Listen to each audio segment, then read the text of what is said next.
একটি মহল সরকারকে বিব্রত করতে চায়, তারা খোলা পানিতে মাছ শিকার করতে চাচ্ছে। কোন মহলটি আসলে? উনি নিজের মেয়েকে দিয়ে কিন্তু শিক্ষামন্ত্রী মহোদয় একটা উপমা দিতে চেয়েছিলেন যে জুলাই বিপ্লব, জুলাই আন্দোলন কি ছাত্র জনতার যে আন্দোলন ফ্যাসিবাদের বিরুদ্ধে, এই বিজয়কে তো অনেকে মেনে নিতে পারেনি আর কি। ওরাই হয়তো শেষের দিকে এসে, প্রথম দিকে নয়, জুলাই স্বরাষ্ট্রমন্ত্রী বিপ্লবের পরাজিত মহোদয় মিল শক্তি হচ্ছে করেছে। আওয়ামী লীগ। এটি তো আর রাগ ঢাকের কিছু নাই, তারা পরাজিত শক্তি। রাগ তো তারা যদি এর সাথে যুক্ত থাকে, সেটিকে একটি মহল হিসেবে বলার কি দরকার? যে আপনাদের পায়ের তলায় মাটি নেই। নাসিরুদ্দিন পাটোয়ারি বলছেন যে শিক্ষার্থীদের সাথে টাল্টি বাল্টি করলে প্যাকেট করে লন্ডন পাঠিয়ে দেবো, মানে আমরা যে জুলাই সনদে যা চেয়েছিলাম বা ওনাদের যেটা ডিজায়ার, ভাই 100% সংস্কার, রিফর্ম আপনি এক গভর্নমেন্ট দিয়ে করতে চান কেন? সংস্কার নাহিদ যদি ইসলাম আমরা করে বলছেন ফেলি। একেবারে হুবহু ভোটের রায় যেটা আছে সেটা মানতে হবে। এই যে আওয়ামী লীগের অনেক বন্ধু বান্ধব আছে আপনাদের, এবং আপনার ইন্টারভিউ শুনছিলাম সাবেক প্রধানমন্ত্রী, তিনিও আপনাকে স্নেহ করতেন। তাহলে ভালো আছেন ওখানে, মানে হয়তো মানসিক ভাবে একটা চাপে আছেন কিন্তু ফ্রি আছেন তো। আমি শুনেছি, আমি আসলে অথেন্টিক না থাক, আমি অন এয়ারে না বলাই ভালো। মানে ওদেরকে ভাতা পর্যন্ত দেওয়া হয়, আমি শুনেছি, কে এখনো দেয় কথা ভাতা? হয়। সবাই কিসের ভাতা? কে দেয়? তার আশেপাশে বিদেশি অর্থায়নে অনেকে আছেন, বিদেশি পরামর্শে চলেন এমন অনেকে আছেন, গুপ্তচর আছেন, এরকমটা বললেন। জেনারেল মিল শওকত আলী, তারেক রহমান গ্রেপ্তার ছিলেন 1/11, আমি ওনার কাছে গিয়েছিলাম। মুজাফফর, তাকে গ্রেফতার করা হয়েছে ৪৫ বছর পরে, তাকে গ্রেফতার করা হয়। মানে প্রশ্ন হবে লাগামহীন, জানতে চাই, জানাতে চাই এই সময়ের পালস অফ পলিটিক্স। শিক্ষামন্ত্রীর পদত্যাগের দাবিতে আন্দোলনে শিক্ষার্থীরা। আন্দোলন দমনে পুলিশের ভূমিকা নির্দয় বলে সংসদে সমালোচনা করেছেন বিরোধী দলীয় একজন এমপি। আরেক এমপি হাসনাত আব্দুল্লাহ শিক্ষামন্ত্রীকে স্ট্যান্ডবাজি, টেন্ডারবাজিতে ওস্তাদ বলে আখ্যায়িত করে বলেছেন, শিক্ষার্থীরা দেখিয়ে দিয়েছে সরকারের পায়ের তলায় মাটি নেই। শিক্ষার্থীদের সাথে টাল্টি বাল্টি করলে প্যাকেট করে লন্ডনে পাঠিয়ে দেওয়ার হুমকি দিয়েছেন আরেক বিরোধী নেতা নাসিরুদ্দিন পাটোয়ারি। স্বরাষ্ট্রমন্ত্রী সালাউদ্দিন আহমেদ এই আন্দোলনের পেছনে দায়ী করছেন একটি মহলকে, যারা সরকারকে বিব্রত করতে এবং ঘোলা পানিতে মাছ শিকার করতে চায়। যদিও তিনি বলেছেন এই আন্দোলনকে গুরুত্ব বা মনোযোগ দিচ্ছে না সরকার। যেখানে প্রতিবেশী দেশ নেপালে জেন জির আন্দোলনে সরকার পতনের পর কেবল ৩-৪ মাস আগেই তুমুল জনপ্রিয় হয়ে নির্বাচিত প্রধানমন্ত্রী বালেন শাহ এর পদত্যাগের দাবিতে আবারও রাস্তায় জেন জি। আর ছাত্রদের ছোট আন্দোলনকে কেন্দ্র করে পরাক্রমশালী আওয়ামী লীগ সরকারের পতন তো এখনো জলজলে। সেখানে বর্তমানে ছাত্রদের আন্দোলনকে গুরুত্ব না দেয়া কি সরকারের সঠিক সিদ্ধান্ত?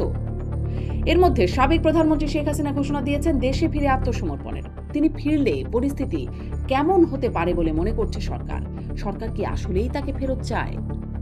অন্যদিকে ৪৫ বছর পর হঠাৎ গ্রেফতার সাবেক মেজর মুজাফফর, যাকে বলা হচ্ছে রাষ্ট্রপতি জিয়াউর রহমানের খড়ি। কোথা থেকে তার আবির্ভাব? কেন তাকে হস্তান্তর করা হলো সেনাবাহিনীর কাছে? কোনো তথ্য কি ধামাচাপা পড়ে যাচ্ছে?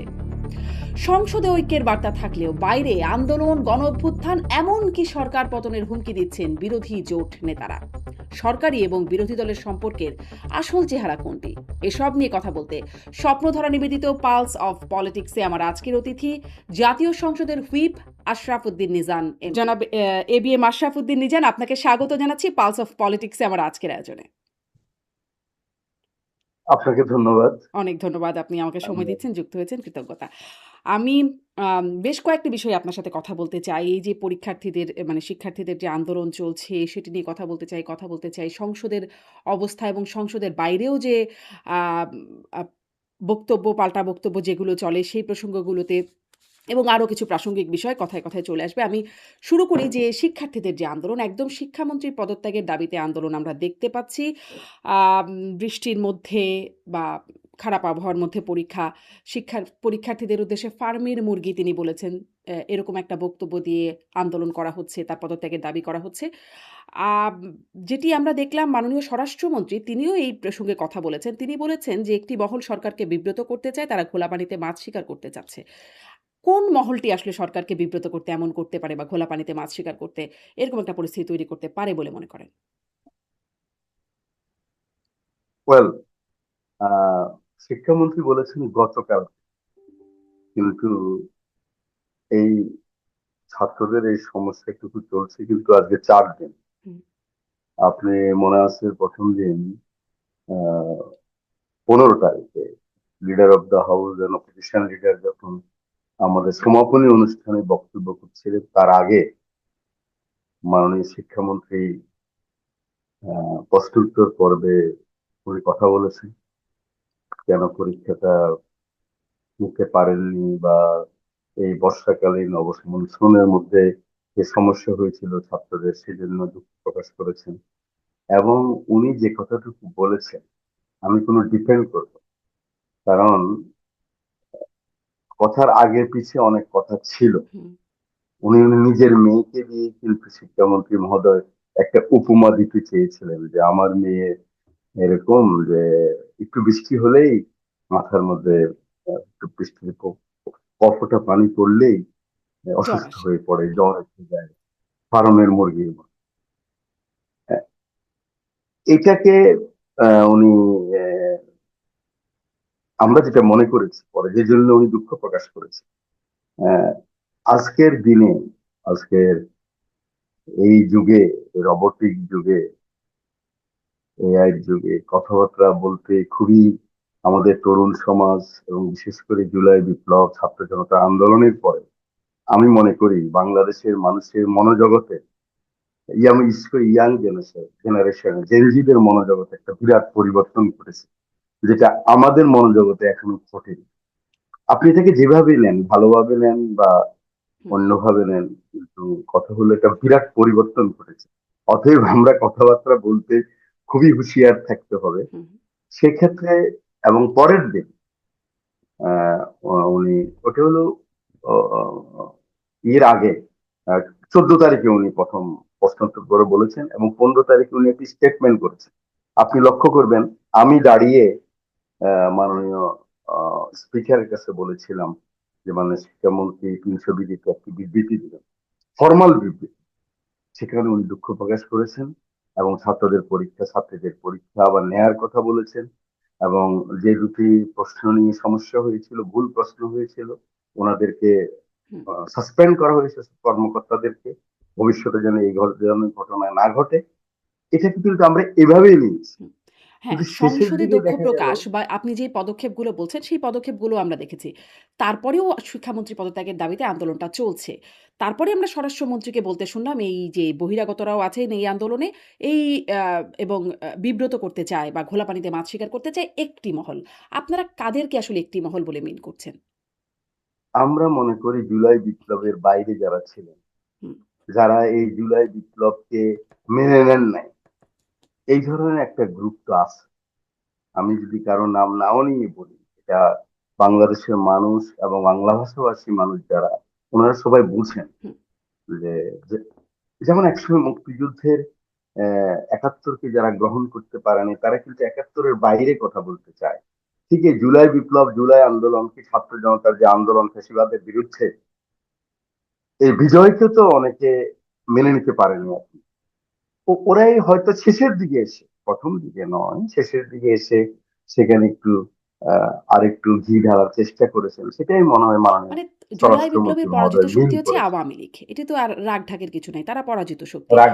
ফলে আর তাদেরকে দিকে আঙ্গুল তো তাদেরকে তো অনেক কিছু বলতেই কিছু আটকায় না এখন আর মুখে। মানে অনেক কিছুই বলে ফেলা যায়। তো তারা যদি এর সাথে যুক্ত থাকে সেটিকে একটি মহল হিসেবে বলার কি দরকার? মানে সরাসরি তো বলা যায় যে আওয়ামী লীগ বা তার আ মানে সমর্থক গোষ্ঠী যারা আছে তারা যুক্ত। নাকি আপনি অন্য কিছু মিন আপনি করছেন? দেখেন, না, আমরা আমার মনে হয় অ্যাকচুয়ালি স্বরাষ্ট্রমন্ত্রী মহোদয় একটা ভালো জবাব দিতে পারবেন, হুম, কারণ ওনার সাথে তো আর আমার কথা হয়নি।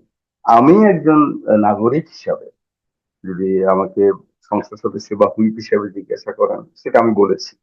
নাগরিক হিসাবে আমি যতটুকু বুঝেছি অতটুকু আপনাকে শেয়ার করেছি। জি। বাকিটা উনি বলতে জি। পারবেন আসলে কিন্তু উনি কি আপনি মিন আরেকটু যদি আপনার মন্তব্য দেন যে ধরেন বিরোধীদের কাছ থেকে যেইটি আমরা শুনতে পাচ্ছি, বিরোধী দল তাদের জোটভুক্ত নেতাদের কাছ থেকে সংসদেও একজন সংসদ সদস্য জামায়াতে ইসলামের বিরোধী পক্ষের সংসদ সদস্য তিনি প্রশ্ন তুলেছেন যে কোমলমতি ছাত্রদের আন্দোলন দমনে পুলিশের নির্দয় লাঠিচার্জ। পরের অংশটুকু আসলে আর বলার হয় নাই। প্রশ্ন উত্তর মানে প্রসঙ্গে তিনি কথা বলেছেন। আর সংসদ সদস্য হাসনাত আব্দুল্লাহ সংসদের বাইরে বলছেন যে শিক্ষামন্ত্রীকে বলছেন স্ট্যান্ডবাজি, টেন্ডারবাজিতে ওস্তাদ এবং শিক্ষার্থীরা দেখিয়ে দিচ্ছে স্ট্যান্ডবাজি আর চলবে না, দেখিয়ে দিচ্ছে আপনাদের পায়ের তলায় মাটি নেই। নাসিরুদ্দিন পাটোয়ারি বলছেন যে শিক্ষার্থীদের সাথে টাল্টি-বাল্টি করলে প্যাকেট করে লন্ডন পাঠিয়ে দেব। মানে এরকম কথাবার্তা আসছে বিরোধীদের পক্ষ থেকে। আপনার কাছে কি মনে হয় আসলে বিরোধীদের অবস্থান এই আন্দোলন প্রসঙ্গে কেমন? না, আপনি তো জিনিসটাকে এভাবে নিতে হবে, ফ্রিডম অফ স্পিচের জন্যই তো আমরা ফাইট করেছি। এখন ওনারা সংসদ একটা রুলস অফ প্রসিডিউর এবং আর্টিকেলের মধ্যে, আমাদের সংবিধানের মধ্যে সংসদ চলে, হুম, যেটা খুবই সুন্দরভাবে চলছে, নিশ্চয় আপনি লক্ষ্য করেছেন। আমাদের এই সংসদ কিভাবে ছিল সেটাও আপনি দেখেছেন, একদম। আমি ওই আলোচনায় যেতে চাই না। আর বাইরে রাজনীতি, আহ, সেটা তো একটা ব্যাপার আছে সেখানে। অবশ্যই সরকারকে তো রাজনৈতিক ভাবে সবসময় ভুলভ্রান্তি যত কঠিন ভাবে মোকাবেলা করবে, ধরাই দিবে, একটু পরাজিত করবে বাকযুদ্ধে। এটা তো বিরোধী দলের একটা কালচার এবং গণতন্ত্রের কালচার। আমি এটাকে খুব খারাপ ভাবে দেখি না। ওনারা যেভাবে বলে, আবার আমি এটাও তো শুনেছি হাসনাত আব্দুল্লাহ সাহেব যখন দুঃখ প্রকাশ করেছেন, তারপরে উনি একটা বক্তব্য দিয়েছেন 8টার দিকে রাত্রে, সেদিন 14 তারিখ। উনি বলেছেন যে আমরা এই জন্যই জুলাই বিপ্লব করেছি, ভুল করবে দুঃখ প্রকাশ করবে, ভুল করবে স্বীকার করবে। এটাও তো ডেমোক্রেসির সৌন্দর্য। আমি তো এটাকে অন্যভাবে দেখি না, আমি নিশ্চয়ই। পজিটিভলি এখন ধরেন দেখলেই তো সংসদে যেই আমার মনে বক্তব্য, ভালো হয়। জি নিশ্চয়ই আপনি সংসদে অনেক পজিটিভ বক্তব্য, আমরা এমনকি আম মানে মাননীয় বিরোধী দলীয় নেতা জামায়াতের আমির তার মুখেও খুব আসলে শুনেছি যে সুন্দরবনের মধু লাগিয়ে রাখবো। ঝাল মরিচ না লাগিয়ে ঠোঁটে সুন্দরবনের মধু লাগানোর কথা তিনি বলেছেন। আপনি তো বারবারই বলেন সংসদে ঐক্যের কথা, আপনার কথা লক্ষ্য করি। ঐক্যের কথা বলেন, মিলেমিশে কাজ করবার কথা বলেন। কিন্তু আবার সংসদের বাইরে যখন এরকম কথা হয়, জামায়াতের আমিরও সংসদে উঠে বলেছেন যে সংসদের বাইরের বক্তব্য বাইরে, ভেতরের বক্তব্য ভেতরে। কিন্তু সাধারণ মানুষ আসলে কোনটিকে গ্রহণ করবে? আসলে ২ দলের অ্যাপ্রোচ কেমন বলে সাধারণ মানুষ গ্রহণ করবে? কোনটা আসলে রিয়াল ফেস? আপনি না, আপনি রিয়েল ফেস যদি বলেন, এটাকে এভাবে মানে ডিটারমাইন করা আমার মনে হয় ঠিক হবে না। কারণ সংসদ, আমি আবার বলি, রুলস অফ প্রসিডিউর এবং সংবিধানের আলোকে সংসদ চলে। সেখানে এটা চলতেছিল না বলেই কিন্তু সংসদটা অকার্যকর হয়েছিল। কিন্তু এখন আপনি দেখেন লাস্ট সেশনে দেখেন মাননীয় বিরোধী দলীয় নেতা যে বক্তব্য রেখেছেন, হুম, এগুলি তো প্রণিধানযোগ্য। আমার তো 27 বছরের এক্সপিরিয়েন্স ইন দিস পার্লামেন্ট, মাঝে 10 বছর ছিলাম না। একদম অল্প বয়সে, তরুণ বয়সে এই পার্লামেন্টে আসার সুযোগ করে দিয়েছিলেন আল্লাহ পাক এবং দেশ নেত্রী বেগম খালেদা জিয়া, তারেক রহমান। তো সংসদের তো কথা এখন যেভাবে হচ্ছে, এই সংসদে কিন্তু বাংলাদেশের মানুষ চেয়েছিল, চেয়েছিল বলেই এখন আহ, যখন গাড়ির ভিতরে থাকে, আমার বিদেশি বন্ধুরাও যারা আছে, বিদেশি মানে বাংলাদেশি বাংলা ভাষাভাষী যারা বাইরে থাকেন, বলে যে আমরা দৌড়ে চলে আসি এই সংসদ দেখার হুম, জন্য। তো আর বাইরে তো বিরোধী দল অবশ্যই বলবে। আমি তো এরকমও চাই। আমার আমার personal opinion as a whip হিসেবে, আমি হুইপিং করি on behalf of leader of the house. Hmm, আমার কাজটা কি? আমার কাজটাই তো ব্রিজ তৈরি করা, এই গণতন্ত্রকে সমুন্নত রাখা। কোনো কারণে কেউ ঢুকে যেন এটাকে কোন রকম উম, অন্য ধরনের কোনো সিচুয়েশন না হয়। তো সেখানে আমি তো এরকমও বলি যে আপনারা 4 বছর টেনে নিয়ে যান, তখন আপনি যতটুকু সামনে দেখতেছেন, ভিতরে কথা হচ্ছে না। ভিতরে বিরোধী দল নেতার সাথে কথা বলতেছি, বিরোধী দলের চিফ হুইপের সাথে কথা বলতেছি, মাননীয় বিরোধী দলের সংসদ সদস্যের সাথে কথা বলছি। আমাদের কেউ বলছে, কারণ আমাদের তো মনোজগতে এরকম হুম, আরেকজনকে আমরা দাবি দেব, বড় করে কথা বলবো, ছোট করে কথা বলবো, টিটকারি করব।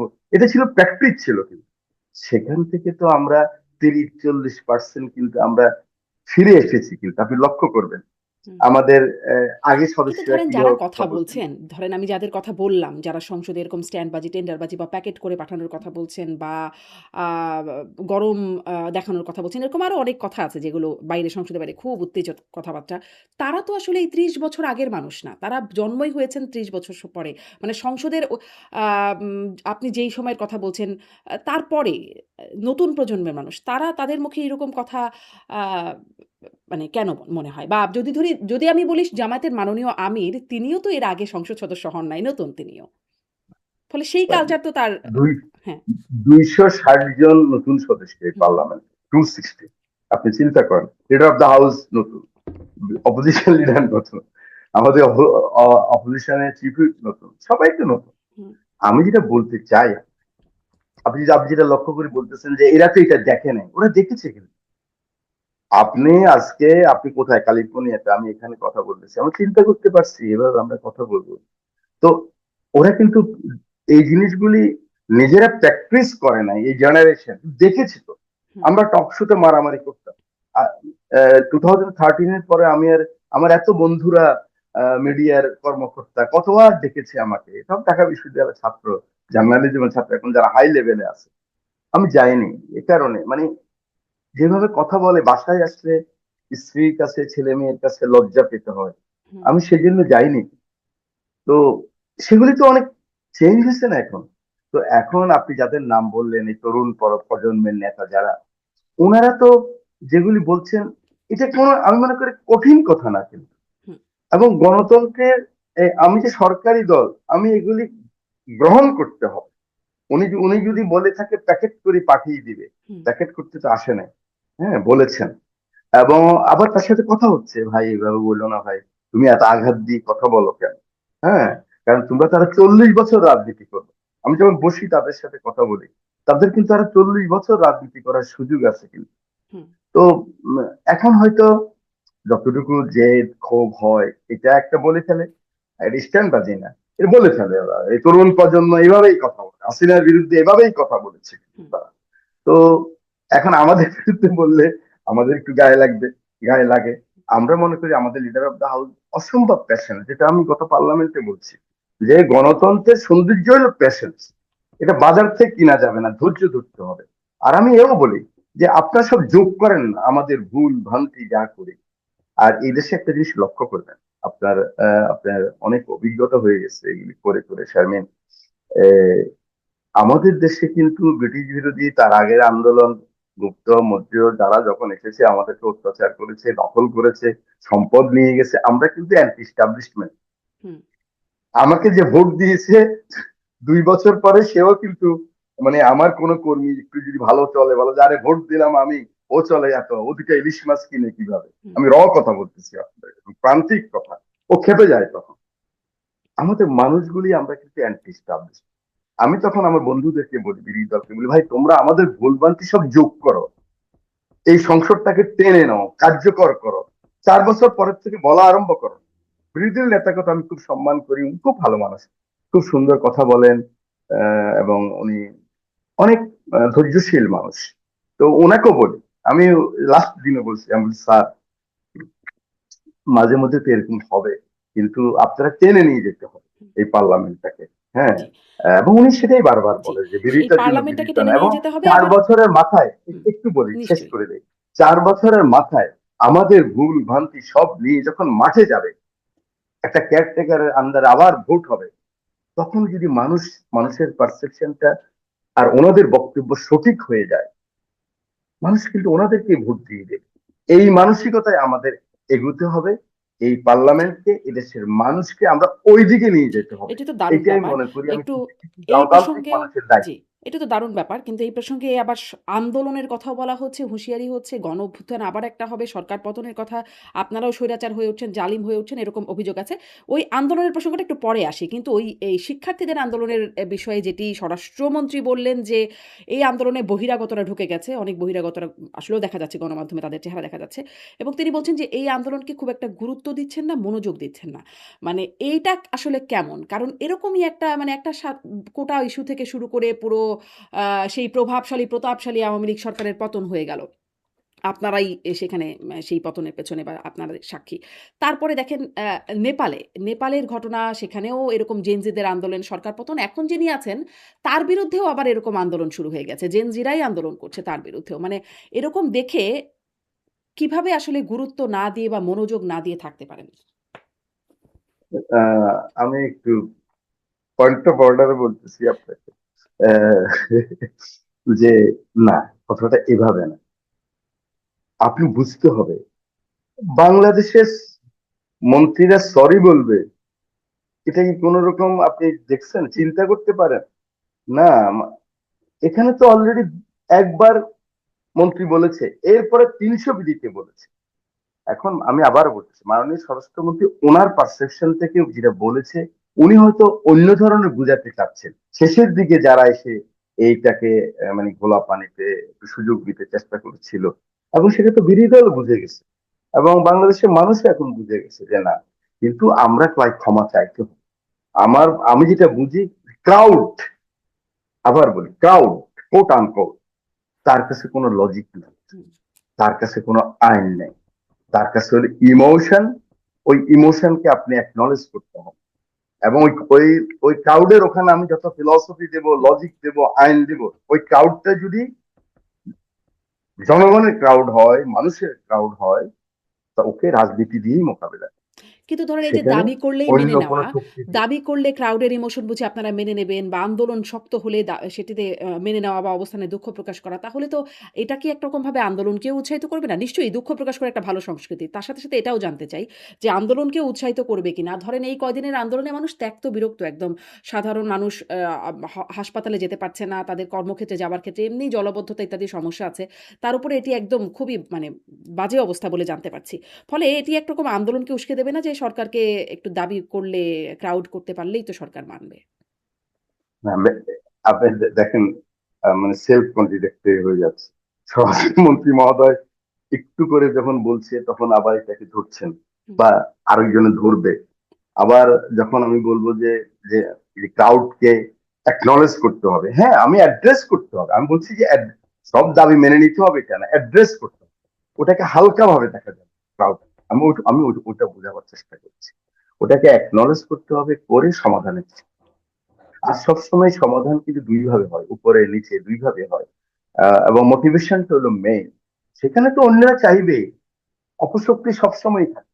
আমি ওটাকে এই কারণে পারি নাই, এই কারণে পারি নাই, এটা বললে হবে না।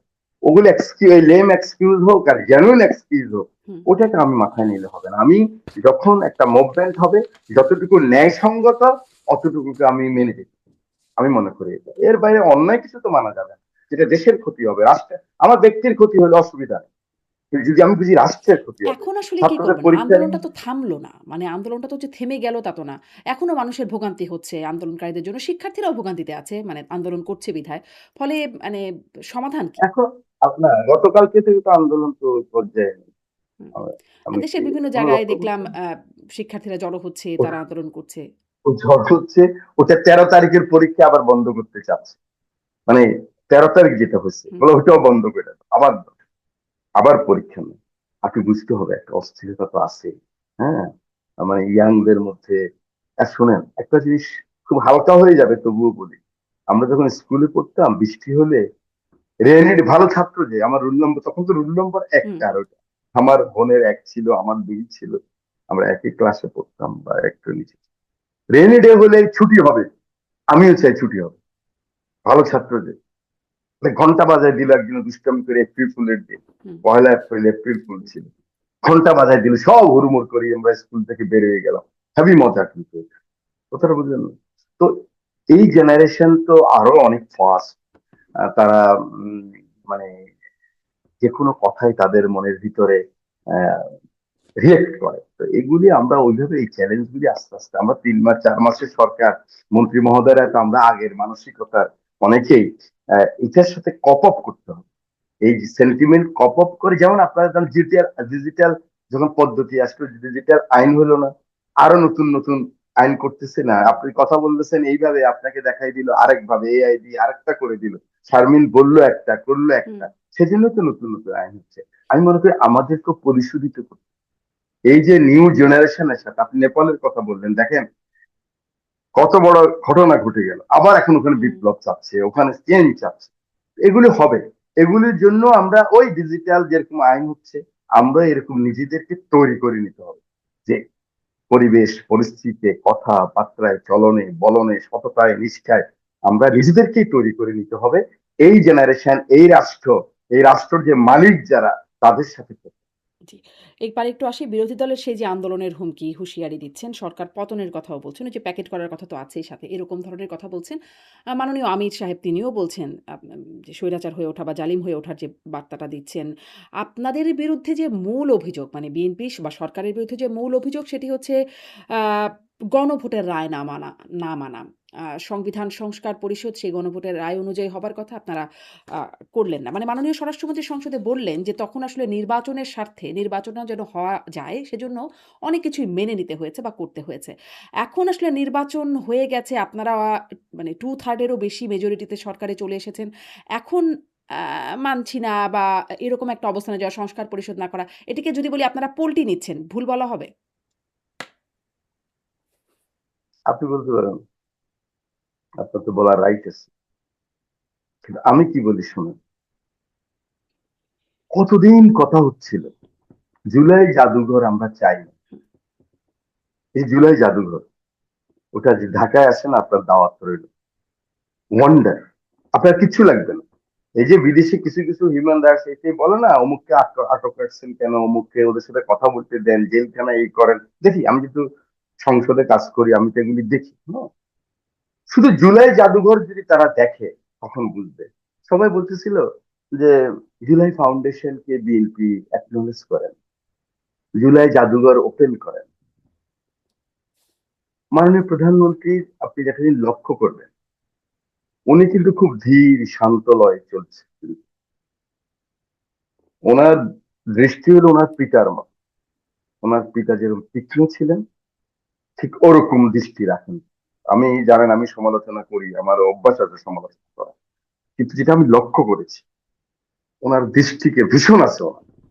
মানে 6 মাস পরে, 1 বছর পরে, অনেকে বলে না, উনি বলছে যে আই হ্যাভ এ প্ল্যান, অনেক কথা বলে। কিন্তু আমি তো ওনার সাথে দীর্ঘদিন কাজ করেছি। উনি যখন বিদেশে ছিলেন তখনও আন্ডারগ্রাউন্ড কাজ করেছি। অ্যাকচুয়ালি উনি অনেক আগে থেকে সাজাচ্ছেন, আপনি লক্ষ্য করেন না? এই যে উনি 27 দফা সংস্কার প্রস্তাব দিল 22 সালে, তখন তো আমরা সংস্কার করবো মানে রাষ্ট্র, জনগণের দায়িত্ব পেলে রাষ্ট্র পরিচালনা করার, তখন এটা করবো। এটা চিন্তা করা যায়? ঘরে থাকতে পারি না, বাড়িতে থাকতে পারি না, 2 মাস নিজের স্ত্রী ছেলে মেয়ের সাথে দেখা হয় না, কিন্তু তারেক রহমান বলছিলেন যে হবে। আপনি বিশ্বাস করুন, লন্ডনে আমার সাথে দেখা হলো 23 সালের পরে, 28 অক্টোবর যেটা হলো এরপরে। তো আমাকে উনি প্রশ্ন করলেন, এরকম বসে রয়েছে, কফি খাচ্ছি, তুমি তো কোনো অফিস টফিস ছিল না, মানে রেস্টুরেন্টে কফি শপে বসে, উনি কোনো নিজে কোনো অফিসও নেন। তো আমাকে প্রশ্ন করলেন হঠাৎ করে, আচ্ছা বলেন তো, আমাকে উনি এমপি সাহেব বলতেন তখন, আমি তো এমপি না তখন, হুম, তারপরও বলতেন এমপি সাহেব। এমপি সাহেব, বলেন তো, আওয়ামী লীগের যদি কখনো পতন হয়, এই যে গোপন কথা বলে দিলাম আপনার কাছে, যদি পতন হয় হুম, তাহলে আওয়ামী লীগের হাল ধরবে কি? বিশ্বাস করেন আমি হুম, হুম, বুঝতেছিলাম না একদম। মানে উনি আমার থেকে 1.5-2 ফিট দূরে। আমি বলি কি বলে, মানে আমি ওই নাটকের ফ্রিজ শট হয়ে যায় না, হুম, এরকম, ঠিক এরকম হয়ে গেছে। 10 সেকেন্ড উনি বলতেছে, এমপি সাহেব বুঝেন নাই? আমি বলছি হ্যাঁ বুঝছি। তখন আমি নাম বলা শুরু করলাম যে আহ, তোফাইল ভাই অসুস্থ, আমু ভাই এই, তারপরে আহ, কাদের ভাই তো একটু বেশি আনপপুলার, নানক ভাই এরকম। তবে সাবের হোসেন চৌধুরী হলে মনে হয় মোটামুটি চলবে। হুম। কিন্তু আমার মনে খুব প্রশ্ন, কি বলে উনি, আমরা 50 মিনিট থাকতে পারলাম না 10-12 লাখ লোক নিয়ে, উনি আমার কি কথা বলে আওয়ামী লীগের পতন হলে। এক্সাম্পলটা এই জন্য দিলাম, ওনার বিশ্বাস ছিল আওয়ামী লীগের পতন হবে, সেই জন্য উনি 27 দফা সংস্কার প্রস্তাব দিচ্ছে। এটাকে আবার সবার সাথে এই জমাতেও ছিল, বিরোধী দল ছিল, ওনারা অনুরোধে 31 দফা সংস্কার প্রস্তাব হলো। কথাটা এই কারণে বললাম যে উনি খুব ধীর শান্ত লয়ে উনি উনি চলছেন। হয়তো ওনার কিন্তু মেকআপ হয়ে গেছে, যেটা দরকার এই জেনারেশনের সাথে, এই দেশের সাথে, এটা উনি কিন্তু নিজের রপ্ত হয়ে গেছে। আমরা এখন ওনাকে ফলো করতে হবে। উনি কি বলে, কি চায়, আমরা যারা আছি এমপি মন্ত্রী, আমাদের অসংখ্য নেতা কর্মী, আমরা ওটা ফলো করতে পারলে আপনি দেখবেন যে 1 বছরের মধ্যে আমরা, মানুষের যে আকাঙ্ক্ষা, আকাঙ্ক্ষা তো পূরণ হবে না ভাই 50 বছরের কিন্তু এই আমি যেই প্রশ্নটা করছিলাম, মনোজগতে। আপনি খুব দারুণ কিছু কথা বললেন। এগুলো নিয়েও আমার আরো কিছু জানবার ইচ্ছা তৈরি হলো। কিন্তু ওই যেই প্রশ্নটা করছিলাম সেটা একটু শেষ করি। যে বিরোধী দল তো বলছে গণভোটের রায় বাস্তবায়ন। সেই গণভোটের রায় বাস্তবায়নের ক্ষেত্রে কিছু, কিছু সুনির্দিষ্ট জায়গায় যে সংবিধান সংস্কার পরিষদ গঠন, আপনারা সংবিধান সংশোধনী কমিটি করেছেন, তারা সেটি বয়কট করে গেল। আ এই মানে এই জায়গাটা মেটাবেন কি করে? আপনি হুইপ হিসেবে আপনি ব্রিজ তৈরির কাজের কথা বলছেন, মেটাবেন কি করে? তারা তো রাস্তায় আন্দোলনের কথা বলছে। না ঠিক আছে, ওনারা ওনারা যা চাচ্ছে, আমরা দেখেন, আমরা জুলাই ডিক্লারেশনে সবাই সাইন করছি না, হুম, এই দক্ষিণ প্লাজাতে হুম, আমরা সাইন করেছি। জুলাই সনদে নোট অফ ডিসেন্ট ওনারাও দিচ্ছে, ওনারা 12টার মতো দিচ্ছে হুম, নোট অফ ডিসেন্ট, এনসিপি জমা টমা সবাই মিলে আমরা নোট অফ ডিসেন্ট দিচ্ছি, তারপরে জুলাই সনদ সাইন হয়েছে। আমরা সেটাই একদম আমরা ওটা ওটা ফলো করেই চলি। আর যে কথা বলতেছিলাম, এই যে ওই ওই জন্য প্রসঙ্গটা টানছিলাম। এখন দেখেন জুলাই জাদুঘর কিন্তু 5ই আগস্ট হুম, মাননীয় প্রধানমন্ত্রী উদ্বোধন করেন। জুলাই ফাউন্ডেশন বললো যে যা করা দরকার সবই করা হবে, কিন্তু এটা নিয়ে তো গত 8 মাস 10 মাস এবং সরকার 4 মাস বিরোধী দল তো বলছে ওরা জুলাই ফাউন্ডেশন চায় না, ওরা জুলাই ইয়ে চায় না। আমি সে কারণে বললাম যে জুলাই সংস্কার পরিষদ যেটা, আমি বিশ্বাস করেন আমি অনেস্টলি বলতেছি, আমি নিজেই জানি না এই যে আমার সংস্কার পরিষদ দুটা ওত নিতে হবে। হুম, সারাদিন রাজনীতি করলাম, এটা জানি না, কিন্তু আমি নিজেই জানি না। যখন ঢাকাতে গ্রাম থেকে আসলাম, আগের দিন আসে পরের দিন ওতে গেলাম, বলো যে এরকম দুটা শপথ করতে হবে, কি বলে যে এরকম ই করছে, এটা তো একটা অর্ডিন্যান্স হচ্ছে, কি করতে হবে এখন, তিন কর্তব্য বিমূল। তো এটা তো ইন্টেরিয়ম গভর্নমেন্ট পরে করেছে, এই যে সংস্কার পরিষদের ওট নেওয়া, এটা নিয়ে কিন্তু একদম মূল এই পর্যন্ত দ্বন্দ্বটা ঠিক হয়েছে। ছিল। কিন্তু ঝামেলাটা তো সেখানে যখন মানে বর্তমান প্রধানমন্ত্রী নির্বাচনী জনসমাবেশে তিনি বললেন গণভোটের পক্ষে হ্যাঁ, হ্যাঁ ভোট দিন। তাহলে মানে তারপরে আর বুঝি নাই মানে সে অনেকেই পর্যন্ত বোঝে ঠিক না আছে বিষয়টা। তো, কিন্তু জি, বলবেন। না খুবই কনফিউজ জিনিসটা। গণভোটের যে গণভোট কি, জুলাই সনদের উপরে গণভোট হয়েছে, এবং এখানে যে এই যে জুলাই সংস্কার পরিষদ যেটা অতীতে সংবিধান বলতেছেন, সংস্কার পরিষদ, হ্যাঁ। ব্রিটিশ পক্ষের কথা বলতেছে না ওনারা, এখন দেখেন ওনারা বিপদে পড়ছে বিরোধী দল। আমি শুধু আমার কথা বললে হবে, এই যে আপনি যে বললেন যে সংবিধান সংবিধান সংস্কার পরিষদ। সংবিধান না, সংস্কার কমিটি যেটা হচ্ছে, হ্যাঁ, হ্যাঁ। সেই কমিটিতে ওনারা নাম দিল না হুম, কেন? হুম। আমি যদি ন্যায়ভাবে বলতে চাই, ন্যায় পালের মতো বলতে চাই, ওনাদের তো বিপদ, ওনারা দুটো ওত করছে, আমরা একটা ওত করছি। আমি এখন যেটা বুঝি, আপনি যে বলছেন যে ব্রিজ তৈরি করবেন, আমরা যদি ওনাদের ডিজায়ারটা করে ফেলি, ওনারা যদি, আমরা এখনো বলতেছি ওনারা আসা যেন জয়েন করে, দেখুক না। আমরা যে জুলাই সনদে যা চেয়েছিলাম বা ওনাদের যেটা ডিজায়ার, ভাই 100% সংস্কার রিফর্ম আপনি এক গভর্নমেন্ট দিয়ে করতে চান কেন? আর বিএনপি যে 31 দফা সংস্কার প্রস্তাব দিচ্ছে তার ম্যানিফেস্ট, এটা করলে আর কিছু থাকবে না বাংলাদেশ। আসলে অনেক অনেক সময় হয় কি, পলিটিক্যাল কতগুলি ব্যাপার থাকে, যে আমি বলেছি আমি এটা থেকে হুম, সরে গেলে কি হয়, আপনি মনে করেন আপনি বলেছেন যে সরে গেলে কোনো রাজনৈতিক ক্ষতি হয় কিনা, কিন্তু আমি একজন সাধারণ কর্মী হিসাবে রাজনীতি সারা জীবনে তো প্রান্তিক রাজনীতি করেছি, আমি বলি ক্ষতি হয় না হুম। পিছনে সরে গেলে, এবং ইগো না রেখে মানুষ যখন বোঝে যে না মানুষের জন্য পিছনে সরে গেছে, সারেন্ডার করছে, মানুষ আরো তার পক্ষে আসে। আমার মনে হয় এগুলো সমাধান হবে যখনই দেখবেন যে কিন্তু বিএনপি কিন্তু এই সমাধান তো হবেই। সংস্কারগুলি কিন্তু করা। তারা তো প্রতারণার কথা বলছে যে আপনারা হ্যাঁ বলে ক্ষমতায় গেলেন, এখন বলছেন না। ফলে আপনাদের বিরুদ্ধে সরাসরি প্রতারক হিসেবে বলছে। এখন আপনি আহ, কদম্বিনী মরিয়া প্রমাণ করেছে, সে মরে, তো আগে মরে না। হুম, তো এটা যখন হয়ে যাবে তখন দেখবেন এই প্রতারণার কারণে এগুলো থাকবে না, এগুলিকে এত হাইলাইট করা যাবে না। আচ্ছা। প্রতারক বলছে, আমাদের প্রতারণা যে করে সে প্রতারক। তা আমি যদি সরকার, আমি এটা মেনে নিলাম, মেনে নিয়ে ভালো কাজটা করে দেই না, হুম, ওর ডিজায়ের মতো কাজ, বাংলাদেশের মানুষের আকাঙ্ক্ষার যে যে জুলাই, হুম। সেই জুলাইয়ের সংস্কার নাহিদ যদি ইসলাম আমরা করে বলছেন ফেলি, একেবারে হুবহু ভোটের রায় যেটা আছে সেটা মানতে হবে। আপনাদের মানে নোট অফ ডিসেন্ট সহ মানলে হবে না। ওনার দায়িত্ব তো বলা, হুম, ওনার দায়িত্ব এরকম বলা, ঠিকই আছে, জি। ওনার দায়িত্ব এরকম বলা। নাহিদ ইসলামের বা আমার আমার কোলেস্টেরল সব ঠিক আছে, হুম, হুম, লিপিড প্রোফাইল ঠিক আছে, সব ঠিক থাকে, ব্যালেন্স থাকে, হুম। নিজের শরীরও তো থাকে না। আমার প্রিয় নাহিদ আহ, উম, এরকম উনি তো ওনার স্ট্যান্ড থেকে কথা বলতেছে, জিনিসটা আপনাকে বুঝতে হবে। একবারে নাহিদ ইসলাম এটা বলেছে বলে, আমাকে প্রতারক বলেছে বলে আমি একদম নাহিদ ইসলামের আর দুইটা কথা বলে দেব, না, নাহিদ ইসলাম এটা তো। বলেছে বলে আপনি বলবেন তা না। মানে আপনারা বলেছিলেন বলে আপনাদের কথা থেকেই আপনাদেরকে জিজ্ঞাসা করছি। আপনারা কি আমরা যা বলেছিলেন আর তা বলেছি, এখন কি বলছেন? আমার নেতা তারেক রহমান গণভোটের পক্ষে বলেছে, আমরা আমরা অনেক বেশি জুলাইয়ের পক্ষে, ওটা আপনি কর্মে প্রমাণ পাবেন। আচ্ছা। যখন সংবিধান সংশোধন হবে তখন দেখবেন যে খুব, তখনও কথা হবে, এই হয় নাই সেই হয় নাই জি। দাড়ি হয় নাই সেমি, বিরোধী দল পলিটিক্স করতে হবে, তো ও কি নিয়ে পলিটিক্স করবে? আমার ভুল ভ্রান্তি নিয়ে তো পলিটিক্স করবে। মানুষের যদি সবই আমি মানুষের মতো করতে পারি, তাহলে তো আমি 90% ভোট পেয়ে যাব। এটা তো হয় না, এটা হবেও না, আমার একসাথে করা আচ্ছা, ফলে সম্ভবও বিরোধী হবে না। দলকে সুযোগ দিচ্ছেন যে এই বিষয়ে রাজনীতি না, করার জন্য। সুযোগ না, উনি সুযোগ নিবে। যেখানে যেখানে আমার ভুল পাবে, লোফল থাকবে, ওখানে উনি ঢুকবে, একটু ছিদ্র পেলেই ঢুকবে। আমি চেষ্টা করবো ছিদ্র যেন না থাকে, আর উনি খুঁজে ছিদ্র বের করবে। এটাই ডেমোক্রেসি, এটাই রাজনীতির সৌন্দর্য। ডেমোক্রেসি এভাবেই আপহোল্ড হয় সারা পৃথিবীতে, যেখানে প্র্যাকটিস হয় এভাবেই চলে। জি।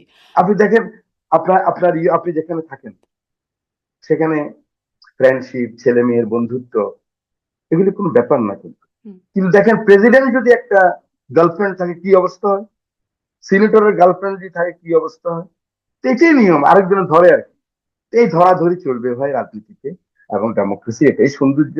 আমরা এটা নেওয়ার মতো ক্ষমতা আমার লিডার অফ দা আচ্ছা। হাউসের আছে। আপনি হি আপনার সেই এনজয়। সেই তারেক রহমানের সাথে লন্ডনের সেই কথোপকথন, সেখান থেকে একটু খুবই ইন্টারেস্টিং কথোপকথন বলছিলেন আপনি যে, আওয়ামী লীগের হাল কে ধরবে? আওয়ামী লীগ তো এখন নিষিদ্ধ অবস্থায়, তাদের কর্মকাণ্ড নিষিদ্ধ অবস্থায় আছে। আ মানে আপনারা কি আসলে ভাবেন, ভেতরে, ভেতরে কোনো রকম ভাবনা আছে যে আওয়ামী লীগের হাল আসলে অন্য কারো ধরা উচিত? এই দল প্রসঙ্গে আপনাদের কি এখন কোনো ভাবনা আছে? নাকি সেই তখনই সেই ভাবনা শেষ? এটা হলো 28শে অক্টোবর। হ্যাঁ। তখন কিন্তু এইভাবে 40,000 আমার তরুণ ছেলে মেয়েরা গুলি খায় নাই। পঙ্গুদের সারা বাংলাদেশে আত্মনাদ ছিল না। আমার জুলাইয়ের এই সৈনিকরা জীবনের বাজি নিয়ে বুলেটের সামনে লাফায় লাফায় পতঙ্গের মতো আগুনের মধ্যে পড়ে না। তখনকার পরিস্থিতি ছিল অন্যভাবে। তখনকার এইভাবে যে এই হত্যাকাণ্ড ঘটবে, এটা তো তখন উনি এই কথা ভেবে ভাব বলেন। উনি হয়তো ওনার মতো করে একটা আন্দোলন হবে, সংগ্রাম হবে, সরকার সেখানে পরাজিত হবে, তখন তখন কে ধরবে? কিন্তু এইভাবে যে আওয়ামী লীগে এমন পরিবেশ হয়ে যাবে যে আওয়ামী লীগকে ব্যান করতে হবে, এটা তো তুমি, আমি জানি না অতটুকু ভাবলে তো আর এই কথা বলতেন না, কে হালবে, অবশ্যই এটা বলতেন।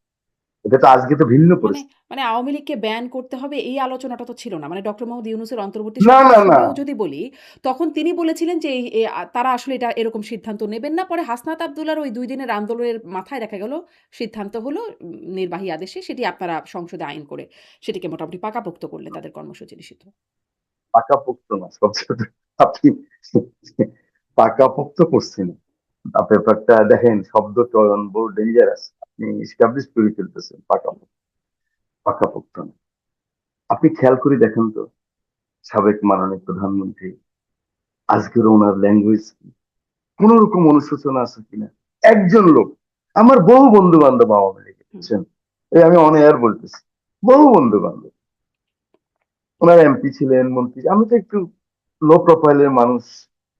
রাজনীতিতে আমি কঠিন, আমি ন্যাশনালিস্ট, আমি ইস্পাত কঠিন আমার সিদ্ধান্ত।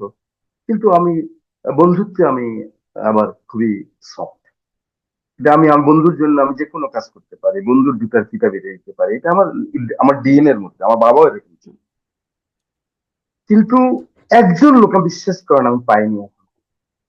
আমি যাদেরকে নার্সিং করছি এরকম বহু বন্ধু বান্ধব আছে আমার আওয়ামী লীগ, পরে বড় নেতা হয়ে গেছে, একজনের কোনো রিপেন্ডেন্স, একটু দুঃখ নেই, একটু কষ্ট নাই, রিয়ারোপের জন্য নাই। এই যে 5 বছরের মেয়েটা খেলতেছিল, একটা গুলি আসি পড়ে মারা গেল, বাবা বুঝেও নাই মারা গেছে কিনা। একজন সৈনিক, একজন পুলিশ, সে বললো যে মাননীয় স্বরাষ্ট্রমন্ত্রী, কয়টা গুলি লাগে একটা একটা ছেলেকে মারতে? কয়টা গুলি লাগে? একটু ডিপেন্ডেন্স নাই আমাদের। ওনাদেরকে আসলে কিভাবে ওনারা, যতই মুখে কথা বলুক না, বাংলাদেশের মানুষকে কোনোদিন আর গ্রহণ করবে না।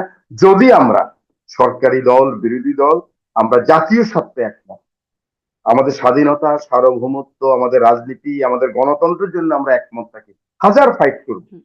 আপনি কি মনে করেন কিন্তু আপনি যখন কি মনে করেন আপনি একজন মানে ঝানু রাজনীতিবিদ হিসেবে আপনি কি মনে করেন যে মানে জানো না, শে শেখ হাসিনা ধরেন বা আওয়ামী লীগ বারবার ক্ষমতায় এসেছে, ক্ষমতায় না আসলে বিরোধী দলে থেকেছে, এরকম তাদের একটা ভোট ব্যাংক আছে। সেটি কি এখন আম শেষ হয়ে গেছে? তাদের ভোটার সমর্থকরা কি না, ফুরিয়ে গেছে? না, শেষ হবে না। আমি আপনাকে বলি, আপনি খেয়াল করে দেখেন 24 সালের ভোটে, আমি আবার বলি, রাজনীতিতে আমাদের এই সাবকন্টিনেন্টে পলিটিশিয়ানরা আমরা মিথ্যা কথা বলার চেষ্টা করি, অসত্য কথা। আমি আমি ব্যক্তিগতভাবে আমি অ্যাভয়েড করি। আমি হুম, অসত্য কথা বলি, চেষ্টা করি না বলার। এই যে 24-এর ভোটটা হলো, তো ওনাদের ভোট তো না, হুম এবং ড্যামি দিল কি জন্য? ভোটার বাড়ার জন্য। হুম হুম। কোথাও 10%, 12%-এর বেশি হয়নি। বা আওয়ামী লীগ গুলি কোথায় যাবে, কোথায় গেছে? শুধু আমরা পজিটিভ পলিটিক্স করতে হবে। আর এই দেশের মানুষের অনেক আকাঙ্ক্ষা নাই, কিন্তু আমরা যদি সরকারি দল, বিরোধী দল যারা আমরা আছি, আমরা যদি পজিটিভ পলিটিক্স করি, মানুষকে ভোগান্তি না দেয়, আর যদি সরকার যদি 20, 30, 40, 50%ও সুশাসন দিতে পারে, জাস্টিস দিতে পারে, বিশ্বাস করেন আওয়ামী লীগের ভোট চলে আসবে 8-10%-এর মধ্যেই থাকে। এর বাইরে ওরা আর কোনোদিন আগাতে পারবে, সাবজেক্ট টু আমি যেটা বলছি হুম, ওটা ওটা স্পষ্ট। মাথায় রাখতে এখন হবে। সামনে স্থানীয় সরকার নির্বাচন আছে। আ মাননীয় প্রধানমন্ত্রীর উপদেষ্টা ডক্টর জাহিদ তিনি বলছেন যে, যেহেতু প্রতীকী নির্বাচন হচ্ছে না বা দলীয় নির্বাচন না, অতএব আওয়ামী লীগের নেতাকর্মীরাও যদি নির্বাচনে অংশ নেয়, তাদের তো প্রতীক নাই, ফলে তারা নির্বাচন করতে পারবেন। আম সেক্ষেত্রে আসলে পরিস্থিতি কেমন হবে বলে মনে করেন? আমি নির্বাচন কমিশনের যে কারা কারা যোগ্য হবে এই প্রার্থী হিসাবে, আমি আসলে পুরোটা, আমি এত বিজি ছিলাম সংসদ নিয়ে, এখনো আমি পড়তেও পারিনি। আর আমি আমার অফিসে আসছে মনে হয় মানে ফর্সা কপি পেলে বলতে পারি। কিন্তু আমার নর্মাল যদি আপনাকে উত্তর দিতে হয়, এই স্থানীয় সরকারে আওয়ামী লীগের যারা মানে অ্যাক্টিভ লোক ছিলেন, চেয়ারম্যান, মেম্বার, আপনি জানেন তো মানে ওনারা ধানের শীষ, নৌকা মার্কা দিলে চেয়ারম্যান, 3 জনে যায়। এই কারণ আমার বাড়ি তো লক্ষ্মীপুরে এমপিদেরকে টাকা, একই ইউনিয়ন 3 জনে পর্যন্ত টাকা দিচ্ছে। হুম, কিভাবে যে নষ্ট হয়েছে, পলিউটেড হয়েছে পলিটিক্স। তো আমাদের লোকেরা তো দেখছে এগুলো, কথাটা বুঝছেন না? যে ছাত্রলীগের একটা ছোট্ট ছেলে, গ্রামের একটা অক্ষত মানুষের ছেলে ফোন করলে ওসি চলে আসে, বুঝছেন না? ওদের মনোজগত হলে আমরা সরকার, আমরা এখন পারবো না কেন? আমি বলি যে না, পারবো না। ওরা ওটা করেছে বলে ওরা পালিয়ে হুম। গেছে। বরং সবাই ছবি লাগায় না গণভবনের, ওই যে হেলিকপ্টারে উঠতেছে ওই ছবি। আমি বলি আমার ঘরে একটা লাগাই রাখছি, যেন আমার মনে হয় বারবার যে এইভাবেই ফ্যাসিজম করলে, গণতন্ত্রের বাইরে কাজ করলে, জোর করে ক্ষমতায় থাকতে চাইলে এরকম চলে যেতে হবে। উনি তো হেলিকপ্টার পাইছে, আমরা হেলিকপ্টারও পাবো না। আমি আমার নেতা কর্মীকে এভাবে বলি। সে কারণে আওয়ামী লীগ ওইভাবে ওরা আর পারে, জি, স্থানীয় সরকারও পারে, মানুষই গ্রহণ করবেন। জি, আপনি তাই মনে করছেন, স্পষ্ট। এই যে আওয়ামী লীগের অনেক বন্ধু-বান্ধব আছে আপনাদের এবং আপনার ইন্টারভিউ শুনছিলাম সাবেক প্রধানমন্ত্রী তিনিও আপনাকে স্নেহ করতেন। বেশ খুনসুটির কথাও শোনা যায়। মানে এখন কি তারা আপনার সাথে যোগাযোগ করেন? তারা তো একরকম এখন আ পলাতক অবস্থায় আছেন বা বিপর্যস্ত অবস্থায় আছেন। যোগাযোগ করেন? না, ওনারা বিপর্যস্ত না, ভালো আছেন ওখানে। মানে হয়তো মানসিক ভাবে একটা চাপে আছেন, কিন্তু ফ্রি আছেন তো। অধিকাংশই তো একটা পার্শ্ববর্তী দেশে আছেন, ওখানে এমন এগুলি দুঃখজনক, কিন্তু যে সাধারণ কর্মীও যদি যায় ওখানে, আমি শুনেছি, আমি আসলে অথেন্টিক না থাক, আমি অন এয়ারে না বলাই ভালো, মানে ওদেরকে ভাতা পর্যন্ত দেওয়া হয় আমি শুনেছি। তো যাক, কিন্তু আমার হ্যাঁ কে এখনো দেয় কথা ভাতা? হয় সবাই কিসের ভাতা? কে দেয়? আমি সেটা আমি বলতে চাই না, আচ্ছা, আচ্ছা। মানে হুম, বলতে চাই না, কারণ আমার কাছে কোন ডকুমেন্ট ছাড়া কথা বলা উচিত না। তো যাক, তো আমি যেটা বুঝি সেটা হলো যে আমার, হ্যাঁ, আমার সাথে মানে কথা হুম, হয়, হুম, বিচার প্রাপ্তর সাথে কথা হয়। এবং প্রথম প্রথম দেখলাম যে না ওনাদের প্রথম প্রথম দিকে বলতো যে না বিরাট ভুল করছে, এটা অন্যায় হয়েছে, এরকম হওয়া উচিত হয় না, এগুলি করেই তো দলটা শেষ হয়েছে, এই ধরনের কথা বলতো।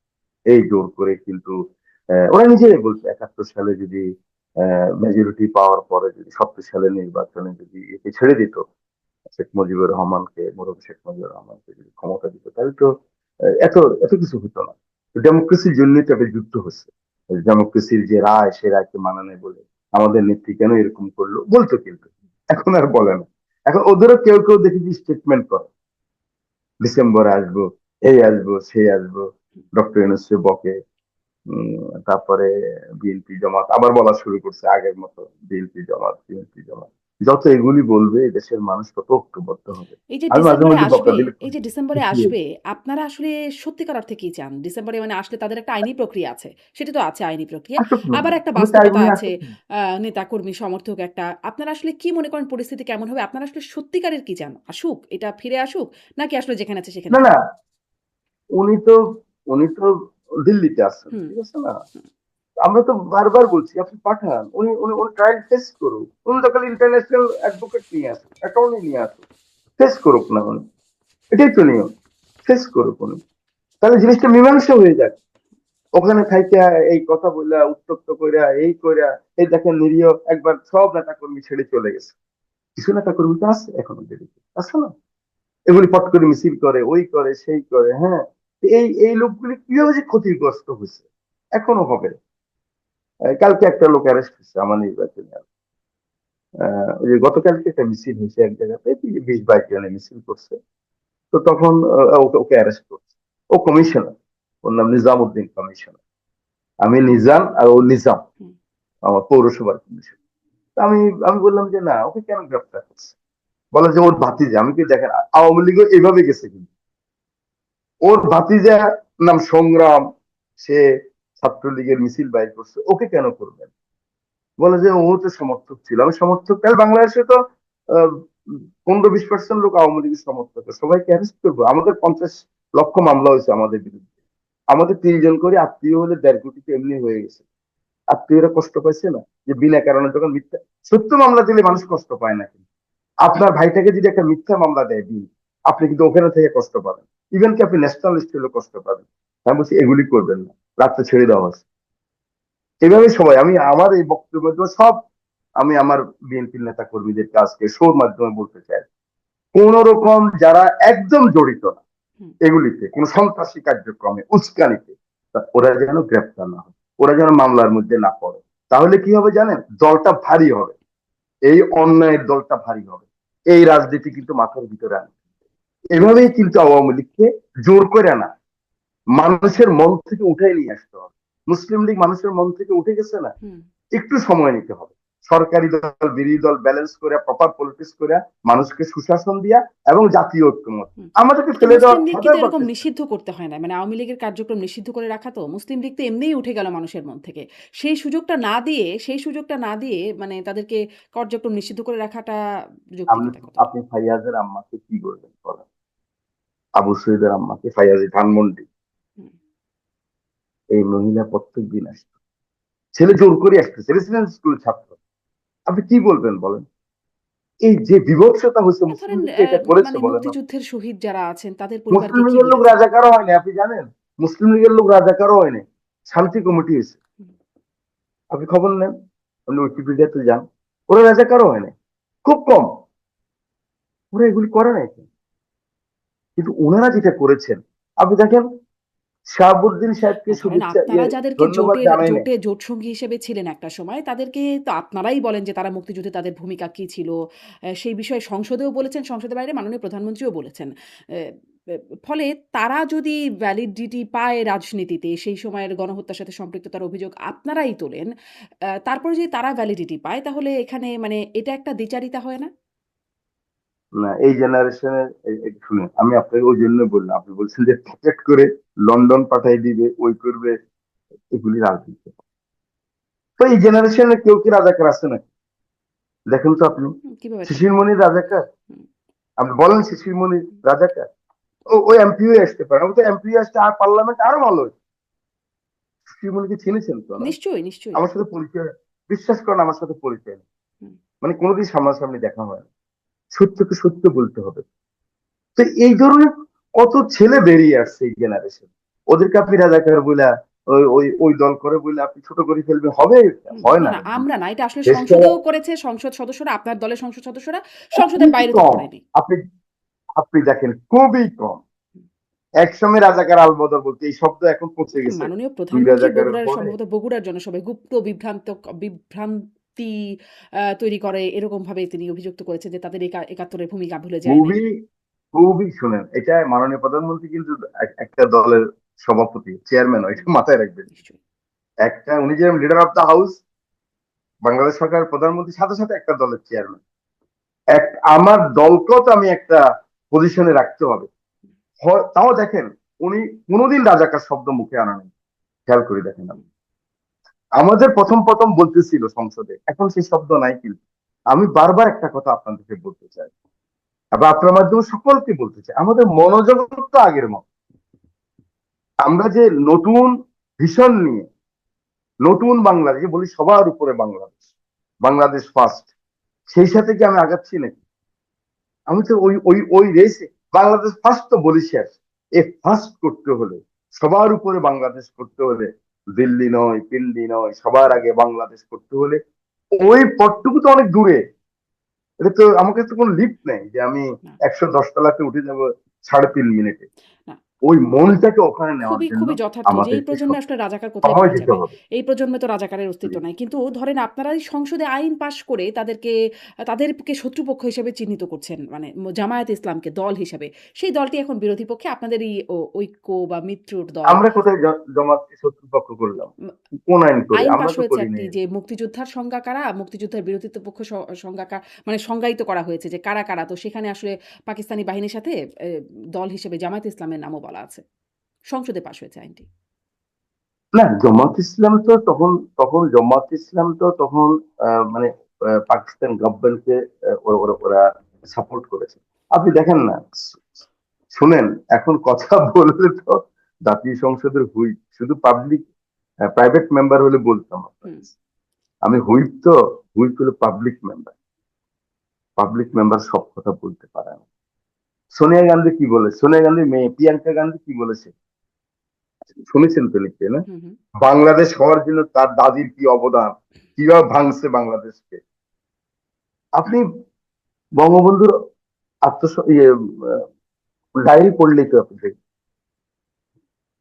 এই যে আগরতলাতে মিটিং হয়েছে, আমি জেলখানায় ছিলাম তো, হুম, সব বই পড়ে ফেলছি তখন, সব বই। মানে এটা তো ফ্যাক্ট, বাংলাদেশটা তো ভাঙছে। 1947 সালের সেপ্টেম্বর মাসে কংগ্রেসের সেপ্টেম্বর, 15 আগস্ট পাকিস্তান হয়েছে, ইন্ডিয়া হয়েছে, 14 আগস্ট পাকিস্তান হয়েছে। সেপ্টেম্বর মাসে যে কংগ্রেস হয়েছে 3 দিন ব্যাপী, সেখানে সব সদস্যরা আটকায় পড়ছে যে কেন পূর্ব বাংলা ছাড়লা তোমরা। হুম, তখন বলছে যে জওয়াহরলাল নেহরু কথা দিচ্ছে ব্যবস্থা হবে। তো ব্যবস্থা হয়েছে, তো দুর্বল করে দিচ্ছে। এখন এই কথা বললে সবাই বলবে মিজান সাহেব কি মানে পাকিস্তান পন্থী নাকি? পাকিস্তান পন্থী না, এখন তো প্রিয়াঙ্কা গান্ধী বলল হুম, হ্যাঁ পাকিস্তানের সুযোগ দিচ্ছে। পাকিস্তানে যদি বৈষম্য না করে গণতান্ত্রিক রায়টাকে মেনে নিত সেদিনকার পাকিস্তানি গভর্নমেন্ট, তাহলে তো এই কাজ হতো না। আজকে দুর্বল হতে হতো। আজকে ওনারাও দুর্বল হয়েছে, আমরাও দুর্বল হয়েছি। আজকে আমরা দেখেন কোথায় যাব, হুম, হুম। কিন্তু প্রতিবেশী তো আর তারপরে যে সরানো যায় না। গণহত্যা এবং গণহত্যার সম্পৃক্ততা, সহায়তা, সেই অভিযোগের কথাটা আমি বলছিলাম যে ওইটা একটা দ্বিচারিতা কিনা যে এই গণহত্যা 24-এর যেটিকে বলা হচ্ছে সেখানে তারা নাজায়েজ কিন্তু ৭১-এরটা জায়েজ। তাদের সহকারীরা জায়েজ। 71-এর তো ন্যায় বিচার, শুনেন, ন্যায় বিচার তো যেমন, সাইদি সাহেব, আমার 71-এর বিচার হোক, আমরা চেয়েছি এটা। আপনি দেখেন জমাতের সাথে আমাদের কিন্তু মানসিক দ্বন্দ্ব হয়েছে হুম, যে আমরা যে অত স্টেটমেন্ট করি নাই, ওদের পিছনে এত নামি নাই। মতিউর রহমান জামি সাহেবরা জেলে ছিলেন, আমরা যতটুকু পেরেছি আমরা করেছি, কিন্তু আমরা চেয়েছি বিচার হোক, কিন্তু বিচারটা স্বচ্ছ হোক। সেটা করেন নাই ওনারা। জানেন তো সালাউদ্দিন হুম, কাদের চৌধুরীর রায় কিভাবে হয়েছে, সবই জানেন আপনারা এগুলি। হুম, ওই কথাগুলি বলে লাভ নাই। আমি যেটা বলতে চাই, আমরা সামনে যেতে হবে, সামনে। আপনি দেখেন নেলসন ম্যান্ডেলা, নিজের স্ত্রী উইনি ম্যান্ডেলা, যিনি এত স্যাক্রিফাইস করলেন, 28টা বছর, যৌবনে বিয়ে হলো, জামার সাথে তো হাত ধরে হাঁটতে হুম, পারেননি একদিন। ওনাকে কিন্তু উনি বহিষ্কার করেছেন বের হওয়ার পরে, সংগঠনের তহবিল তসরুপের দায়। এবং দেখেন উনি নিজে বলেছেন, আমি পড়েছি, উনি বলেছেন প্রথম 5 বছর হওয়ার পরে সবাই যখন ওনাকে ধরেছেন যে আপনি আরেকবার হন, উনি বলছেন একজন ন্যাশনালিস্ট এর চেয়ে বেশি পারেন। আমি শতাং কালো মানুষের মুক্তির নেতা ছিলাম, ওদের মুক্তি হয়েছে, 5 বছর দেখলাম রাষ্ট্র ক্ষমতা আমার চেয়ে অন্যরা অনেক ভালো চালান। এই মন নিয়ে আমরা, হুম। এই যে জুলাই আপনি যারা, সামনে আগানোর কথা বলছেন। মানে আপনারই একটা সাক্ষাৎকারের অংশ আমি শুনছেন। আপনি বলছেন, "ওয়ান্স আ বিট্রেয়ার, অলওয়েজ আ বিট্রেয়ার।" মানে সেক্ষেত্রে এই ক্ষেত্রে সেটা প্রযোজ্য হবে না? আম যে ৭১-এ যারা আসলে বাংলাদেশের পক্ষে থাকলো না তাদেরকে আর সেই হিসাবে কাউন্ট করা হচ্ছে না। ওনারা তো বাংলাদেশ, না আমি আমি দুটো কথা, আপনি আমাকে যদিও বারবার ওখানে না, নিতে আমি চাচ্ছেন, এখানেই শেষ করে দেব। আমি এই এগুলো বিষয়ে আর কথা বলতে চাই না আসলে। না, না, আপনি বলেন, আপনি বলেন যে রাইট, আমাকে যে কোনো প্রশ্ন করার তো আপনার রাইট আছে, আপনি করতে পারেন। আমি যেহেতু এসেছি শোতে, আমার কি করবে, অনেক না পারলে ধন্যবাদ। চুপ হয়ে যাবে। আহ, আমি যেটা বলতে চাই, 71-এর ব্যাপার নিয়ে মরহুম শেখ মুজিবুর রহমান একটা বিচারের ব্যবস্থা করেছে। 96 থেকে 2001 পর্যন্ত এই আওয়ামী লীগ ক্ষমতায় ছিল, ওনারা কিন্তু তেমন কিছু করেননি। 2008 সালে আসার পরে ওনারা আবার শুরু করেছে। সেটা যদি স্বচ্ছতা থাকতো, সেই বিচার তো আমরা চাই, আমরা চেয়েছিলাম। আপনি সাইদি সাহেবের যে সাক্ষী, আমি কিন্তু সালাউদ্দিন কাদের চৌধুরী সাহেবকে দেখার জন্য কোর্টে গিয়েছিলাম এই বিলিতের মধ্যে। আমি ওনার সাথে 1 ঘন্টা এজলাসে ছিলাম, কিন্তু আমি একমাত্র এমপি। আমি আইসিটির এই মামলায় ওনার পাশে গিয়ে বসছি, একদম এটার ভিতরে। আমি 1 ঘন্টা ছিলাম, ওনার পরিবারও ছিল। ওখান থেকে আমাকে নিয়ে যেতে পারতো। এসব ব্যাপারে আমি সাহসী, কিন্তু ওই যে আমার ম্যাডামের বাড়িতে যেমন আমি চলে গেছি 3 বার, 96, 2011 আমার নেতা তারেক রহমানের কাছে চলে গেছি। মানুষ জানে না, কিন্তু আমি লো প্রোফাইলের মানুষ বলিও না, কিন্তু আমি যাই। কিন্তু আমাকে এইভাবে ধরে নিয়ে গেছে ডিজিএফ সাতটা, বলে এতবার আসেন কেন। আমি বলছি, তো এখন আমি যেটা বলতে চাই এগুলি নিয়ে, আহ, এখন কিন্তু এগুলি বিচার করেছেন, ন্যায়ভাবে করেন, অন্যায়ভাবে করেন, করেছেন। আমাদের এখন সামনে আগাতে হবে। জি। ইভেন কি আমরা দেখেন, আমার নেতা তারেক রহমান 7 তারিখ, 8 তারিখে ওথ হয়েছে ইন্টারিম গভর্নমেন্টের। 7 তারিখে উনি যে বক্তব্যটা রেখেছেন, সেদিন তিনি বলেছিলেন যে, আমি সংসদে বলেছি যে, আমরা যদি এখনো আমার শত্রু যে আমাকে কষ্ট দিচ্ছে, আমি তাকে ধ্বংস করতে হবে, এই মনোবৃত্তি যদি থাকে, তাহলে আজকের যে জুলাইয়ের যে আন্দোলনের যে ফসল আমরা সকলে মিলে 17 বছর আন্দোলন সংগ্রামে, সেটা কিন্তু নস্যাৎ হয়ে যাবে। প্রথম দিন উনি বলছে, এটা বোঝাচ্ছে আওয়ামী লীগকে যেন ওই মুহূর্তে কোনো টর্চার করা না হয়। কেন আপনি দেখছেন তোফাইল সাহেবের মতো লোক, বড় বড় মানুষরা সংসদে বলেছেন যে 500,000 বিএনপি ক্ষমতায় আসলে, জামাত ক্ষমতায় আসলে 500,000 আওয়ামী লীগের নেতা কর্মী কিল হয়ে যাবে। 7 তারিখে কিন্তু আমার নেতা তারেক রহমান লন্ডন থেকে এই বক্তব্য দিয়েছেন। ওনার মনোজগতেই আছে যে এটা, যে না, যতটুকু হচ্ছে হচ্ছে। এবং আওয়ামী লীগ যদি এই এই স্ট্যান্ডটা না হতো, আমার মনে হয় বাংলাদেশের মানুষ, আহ আমি জানি না, ওনারা তো একটু রিপেন্ডেন্স না, অনুতপ্ত না, কেউ না। তো আমি যেটা মনে করি যে সেটা আমাদের এখন যে এই আহ, বারবার এই পিছনে না গিয়ে, বিরাট জেনারেশন, আমরা জি। 3-4 সামনে জেনারেশন আগানোর কথা পার হয়ে আপনি চলে বলছেন। আসছি। সেই সামনে আগানোর জায়গায় আমরা যদি এখন আরেকটা সামনে প্রশ্ন দেখি। করি, মানে ওই মুক্তিযুদ্ধ বা এই ২৪-এর অভ্যুত্থানের বাইরে ওই আপনার সেই বক্তব্য "ওয়ান্স আ বিট্রেয়ার, অলওয়েজ আ বিট্রেয়ার" সেখানে ধরেন এই সংসদের দিকে যদি তাকাই, আপনি হুইপ, সেই সংসদে বে মানে ৭১-এর সময় যারা সংস্কারপন্থী হিসেবে পরিচিত ছিল, যারা বিট্রেয়ার হিসেবে সেই সময় দলের মধ্যে বহিষ্কৃতও হয়েছিল, তারাও এখন আছেন মন্ত্রী পদে, পদমর্যাদায় আপনি আছেন। ব্রিলিয়েন্ট। আপনি ব্রিলিয়েন্ট, থ্যাংক ইউ। আমি এই জন্যই বলেছি, হুম, আমি এটাই বলেছি। আমি সবাইকে চিনি, আমি সবাইকে চিনি। আমি একমাত্র আজকে নিজের গর্ব হয়ে যায়, হুম, বলতে চাই না, জি, একজন অনেক বড় নেতা এখন, উনি বলেছেন বেগম খালেদা জিয়া তারেক রহমানের সাথে একজন এমপিও নাই। হুম, পরের দিনে আমি তখন, এখনো আমাদের ম্যাডাম ম্যাডামকে এখনো নিয়ে যায়নি, ক্যান্টনমেন্টের বাড়িতে অবরুদ্ধ। তখনও খন্দকার দেলোয়ার সাহেব, আল্লাহ ওনাকে বেহেশতে নসিব করুক, অনেক বড় নেতা, উনি কঠিন নেতা, উনাকে তখনও সেক্রেটারির দায়িত্ব দেওয়া হয়নি, সেক্রেটারি জেনারেল করা হয়নি। আমি সাথে সাথে হান্নান শাহকে ফোন করছি, হান্নান শাহ কথা বলেন, আমি ওনাকে ফোন করছি। আমি কিন্তু এমপি হোস্টেল ছাড়ি নাই, একদিনের জন্য ছাড়ি নাই। আমি বলছি আপনি আসবেন, উনি আমাকে আপনি করেই বলতেন। আমি জি আসবো, কারণ উনি ওই পার্লামেন্টে ছিল না। উনি উনি হান্নান শাহ ফেল করছিলেন, তখন উনি কথা বলতেছিলেন, কারণ উনি তো এমপি ছিলেন না, ওনার কথা বলতে অসুবিধা নেই। এমপি নেতা হুম, সব পালাই গেছে, বিএনপি একজনও নাই, কিছু জেলে, কিছু বিদেশে। আমি তখন বলছি আমি আসবো। আমি গিয়ে সব সাংবাদিক, আপনি আপনি আপনি চ্যানেল ওয়ান শুরু হয়েছে এখন, অন্যান্য সব, বাংলা ভিশন, ওদের আর্কাইভে আছে। 5 মিনিট আমি দাঁড়িয়ে বক্তৃতা দিছি, সাংবাদিক সম্মেলন না। আমি বলছি যে শুনেন, আপনারা যারা বলছেন খালেদা জিয়ার সাথে নেই, খালেদা জিয়ার সাথে বাংলাদেশের সকল মানুষ আছে। এখন হয়তো আপনারা 111 ওনাদের সাথে যুক্তি কইরা, পরামর্শ কইরা কথা বলতেছেন। আপনারা একদিন আসবেন এই খালেদা জিয়ার নেতৃত্বে, তারেক রহমানের নেতৃত্বে, এবং এই বাংলাদেশ আবার খালেদা জিয়া তারেক রহমান আসবে। দেখেন আল্লাহ আনছে কিন্তু, তারেক রহমানের নেতৃত্বে ওনারা মন্ত্রী আছেন। হুম। যদি ভালো হয়ে যায় ভালো, কিন্তু ওই কিন্তু যে ওই জন্যই 'কিন্তু বলেছি একবারের বিট্রেয়ার পরেও বিট্রেয়ার ওই নজরদারিটা কি আছে যে তারা বিট্রে বলেছি। করতে পারেন? বলেছি আমি এটা এটা এটা এটা- হ্যাঁ, একসাথে কাজ করতে হবে। কেউ যদি বিক্রিয়ার মধ্যে এক্সপার্ট থাকে, তাকে তাকে নিতে হবে, কাজ করতে হবে। পার্টি বহিষ্কার করছে, আবার আনছে, ঠিক আছে, সবই ঠিক আছে। খেয়াল রাখতে হবে, তীক্ষ্ণ দৃষ্টি রাখতে হবে, সেটা নেতার দায়িত্ব। একটা অ্যাবসলিউট পাওয়ার হলো পিএম এর। উনি কাকে মন্ত্রী বানাবেন ওনার, কাকে স্পিকার বানাবেন ওনার, কাকে ডিস্ট্রিক্টকে বানাবেন এগুলি ওনার। অতএব ওনাকেই তীক্ষ্ণ দিই, ওনার দায়িত্ব বেড়ে গেছে। মানে স্পিকার ওই থেকে ধরনের লোক মন্ত্রী আসাতে পরিষদে সেই সংস্কারপন্থী হিসেবে যারা মানে চিহ্নিত ছিলেন, আলোচিত ছিলেন, বহিষ্কৃতও হয়েছেন, তাদেরকে দেখা যাচ্ছে। ফলে এই প্রশ্নটা তো খুব যৌক্তিকভাবে আসে, মানে তীক্ষ্ণ নজরের জায়গা আছে। কর্নেল অলি আহমেদ ওটা ওনার দায়িত্ব। সেদিন হঠাৎ করে কর্নেল অলি আহমেদ বলেন মাননীয় প্রধানমন্ত্রীর জীবনও নাকি মানে নিরাপত্তা ঝুঁকিতে আছে, তাকে ঢাকার বাইরে রাত কাটাতে না মানে না করলেন আর কি, পরামর্শ দিলেন এরকম। এবং তার আশেপাশে বিদেশি অর্থায়নে অনেকে আছেন, বিদেশি পরামর্শে চলেন এমন অনেকে আছেন, গুপ্তচর আছেন, এরকমটা বললেন। আপনারা কি এরকম কাউকে ভাবেন, সন্দেহ করেন, তীক্ষ্ণ নজরের মধ্যে আছে কেউ?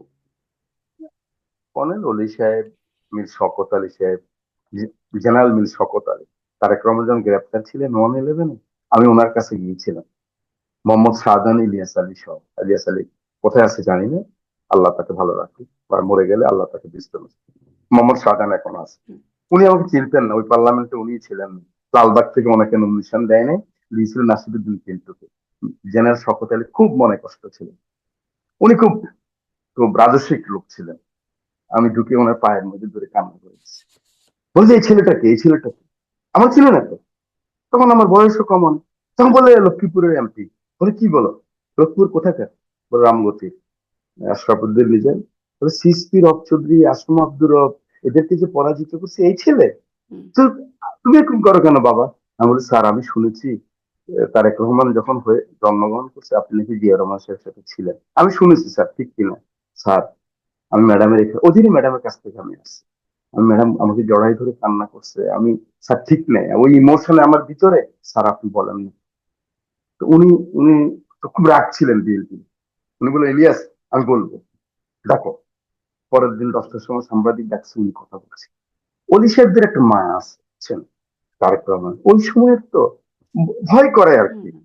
যে আমাদের দেশে দেশি বিদেশি চক্রান্ত সবসময়, আর ন্যাশনালিস্টদের বিরুদ্ধে চক্রান্ত থাকবে কিন্তু। আমি পার্লামেন্টে বলেছি কিন্তু ন্যাশনালিস্টদের কিন্তু বিরুদ্ধে কিন্তু যারা আপনাদেরই দেশকে আশেপাশে, ভালোবাসে। মানে তারেক রহমানের আশেপাশেই আছেন, মানে ঘনিষ্ঠজনদের মধ্যেই আছেন। আশেপাশে তো ঘনিষ্ঠজনরাই এটা থাকে। উনি উনি উনার পারসেপশন থেকে বলেছে, আমার মনে হয় এরকম কিছু নাই, ইনশাল্লাহ। আপনার এটা মনে এরকম হয়। কিছু নেই, অত কিন্তু বড়। সম্প্রতি আমরা আবার আরেকটা ঘটনাও যাই, সংক্ষেপে আসি যে শহীদ প্রেসিডেন্ট জিয়াউর রহমানের খুনি হিসেবে শনাক্ত করা হচ্ছে একজন সাবেক মেজর মফিজউদ্দিন, সম্ভবত উনার নাম মোজাফফর, দুঃখিত, মেজর মুজফফর, মোজাফফর। মুজফফর। হ্যাঁ, মোজাফফর। তাকে গ্রেপ্তার করা হয়েছে ৪৫ বছর পরে, তাকে গ্রেপ্তার করা মানে মানে নিরাপত্তা শঙ্কার কথা শুনলেই মনে হয় শহীদ প্রেসিডেন্ট জিয়াউর রহমান, তার আগে বঙ্গবন্ধু শেখ মুজিবুর রহমান মানে হত্যাকাণ্ডের শিকার তো হয়েছেনই।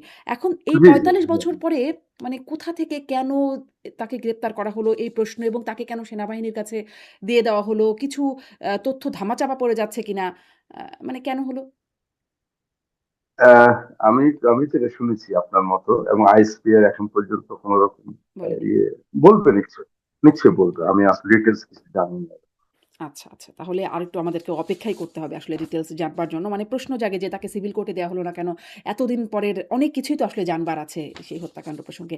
এই অনেক, ব্যাপারে অনেক জানি। ধন্যবাদ জনাব আশরাফুদ্দিন নিজান। অনেকগুলো বিষয় আপনার সাথে কথা বলবার সুযোগ হলো। আপনি দারুণ বলেছেন। অনেকটা সময়ও চলে গেছে কথা বলতে, বলতে। অনেক ধন্যবাদ আমি জনাব। শেষ কথা বলতে চাই। নিশ্চয়ই। আমি শেষ কথাটা বলতে, আমার শেষ কথা হলো সকলের কাছে যারা বাংলাদেশকে ভালোবাসে, এই বাংলাদেশটা কিন্তু খুব অভাগা। এটা মুক্তিযুদ্ধ করে স্বাধীন হয়েছে, 90-এর স্বৈরাচার বিরোধী আন্দোলন করেছে, 24-এর শেষ। এখানে যদি ব্যর্থ হই, এই মানুষগুলির আর কোনো ভরসার স্থান থাকবে না। সংসদ নেতা খুবই পজিটিভ মানুষ, বিরোধী নেতা পজিটিভ মানুষ। আমি কাছ থেকে দেখেছি, হুম। একজনকে অনেকদিন দেখেছি, আর বিরোধী নেতাকে তাও ধরেন বেশ কিছু বছর দেখেছি। আমার মনে হয় সকলে মিলে, সাংবাদিক, ছাত্র, শিক্ষক, আপনারা, সমাজের সর্বস্তরের মানুষ, আপনাদের আলোচনাটা যদি পজিটিভ হয়, আপনারা যদি আমাদেরকে, আমাদের রাজনীতি করি, বিভাজনের রাজনীতি করি বারবার, আমাদেরকে যদি আপনারা বলেন যে তোমরা এবার বিভাজন না করে ঐক্যের রাজনীতি করো, যার যার দলের জন্য কাজ করো, অসুবিধা নাই, সরকার পরিবর্তন করো। আমি যদি আগামীবার বিরোধী দলে বসি, কি ক্ষতি আমার? আমার তো কোনো ক্ষতি নেই। হুম। ডেমোক্রেসির সৌন্দর্যটা এটা। জনগণ যদি আমাকে বিরোধী দলে বসাই দেয়, সেখানে বসবো আমি। আর জনগণ আবার আমাকে সরকার বানাবে। এই মানসিকতা যেন আমাদের ভিতরে বিল্ড আপ হয়, গ্রোন আপ হয়। যেমন আপনারা দেখেন না, ওই যে এখন সবাই কিন্তু সাইকোলজিস্ট নেই, সাইকোলজিস্টের কাছে হুম। মোটিভেশনের জন্য। আপনারা সকলেই পারেন আমাদেরকে মোটিভেশন করাতে। আমরা যেন সকলে ঐক্যের রাজনীতি করি, যার যার অবস্থান। হুম। জাতীয় রাজনীতির জন্য আমরা জি, একমত থাকি। জি, আপনাকে নিশ্চয়ই অনেক জাতীয় ধন্যবাদ। রাজনীতিতে একমত আপনার থাকেন সাথে এবং অনেক সাংবাদিকরাও যেন স্বাধীনভাবে কাজ করতে পারেন। সেইজন্য কাজ করতে পারি। সেটাও সেটাও ওনারা যেন পজিটিভ হুম, কথা বলে, আমাদের ভুল ধরিয়ে দিই, কিন্তু পজিটিভলি যেন। হুম। অনেক ধন্যবাদ, অনেক অনেক ধন্যবাদ। ধন্যবাদ মাননীয় এমপি আপনাকে যুক্ত হয়ে সময় দেওয়ার জন্য। Thank you very much. অনেক আসসালামু ধন্যবাদ আলাইকুম। দর্শক সাথে থাকবার জন্য। ওয়ালাইকুম আসসালাম।